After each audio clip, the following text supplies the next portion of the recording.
Hello everyone! I'm back sa channel ko. So, herzlich willkommen sa lahat ng bagong subscribers. Thank you so much for the encouragement and support. So, for today, ang pag-uusapan naman natin ay Nomen mit Null article or Nomen mit keinem article. So, ano nga ulit yung dalawang articles? Siya yung definitive at saka indefinite article. So, yung definite article, siya yung der, die, das, die. So, yung indefinite articles, siya yung ein, eine. Ngayon, walang article. So, manchmal geht's auch ohne. Sometimes, wala talagang article na ginagamit dito. Ibibigay ko sa inyo yung ibang nouns na walang articles. Number 1, substantive noun. Ito yung mga proper names. Like for example, pangalan ng tao, pangalan ng cities. Ito yung aking zum Beispiel, for example, Frau Latag fährt nach Berlin. So, yung Berlin, proper name siya ng city, no articles. Tapos kapag pangalan din ng tao, for example, das ist Jonas, mein Schatz. So, pangalan ng tao, walang articles. Beruf or occupation, ich bin Krankenschwester. I am a nurse. So, wala din siyang article. Yung mga berufs and occupation, like everything.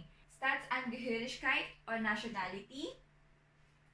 Is Deutscher. Lahat ng nationality din is considered na walang article na ginagamit. So, Deutsche, Schweizer, Filipina, wala siyang articles. Städte, Länder, Kontinente, cities, countries, continents. So, dito sa Länder, kaya nakikita nyo nakalagay meistens, mostly ng mga Länder, yung mga malalaki na dikit-dikit, ibig sabihin ng dikit-dikit, yung isang land lang, for example, Deutschland, Greenland, yung mga ganon, wala silang articles. Pero, ang country, like for example, mga Insel, like Philippinen, meron siyang articles. So, Insel kasi siya. So, meron siyang article. Kaya nakalagay dito meistens. Paano nyo malalaman yan? Yun, kailangan nyo i-review, kailangan nyo i-memorize, or kailangan maging known sa inyo kung ano yung mga countries na may mga articles at sa wala. Pero yun nga, yun lang yung tip. Kapag isang buong country na hindi siya Insel tulad ng Philippines, wala siyang article. Städte, sinabi ko na sa inyo, diba? Yung München, Berlin, mga Manila, wala siyang articles. Tapos mga continents, so, alam naman siguro yung mga continents, mga Europa, diba? Sumunod is, yung example ko is, mein Nachbarn kommt aus Indien. So, Indian, Länder, walang article. Abstrakte Ideen oder Gefühle, mga abstract ideas, tsaka mga feelings. Wala siyang mga articles. Ano ba yung mga abstract ideas?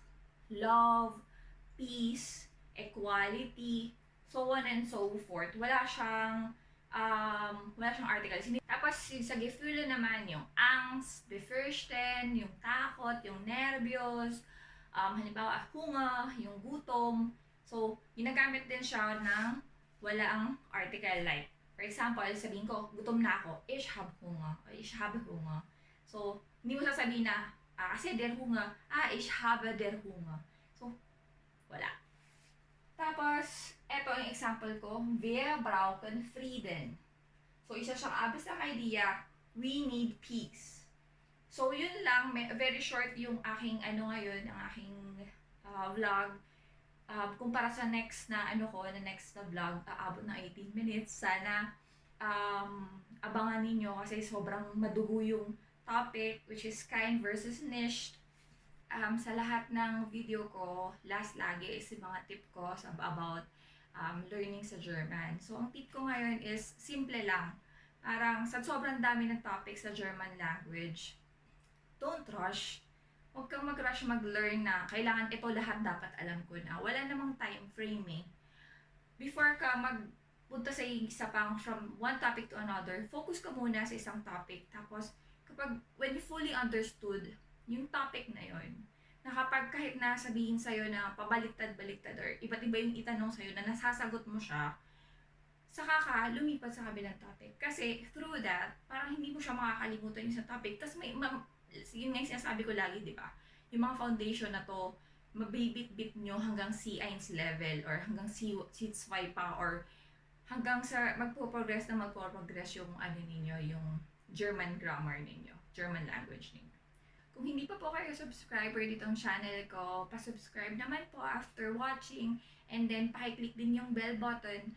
Pag mayroon akong bagong uploaded video is ma-update kayo agad. So, thank you po ulit sa time and encouragement, sa lahat ng support na nare-receive ko ngayon. Itutuloy po natin. As long as kaya pa, I will give my best na i-explain lahat. So, thank you.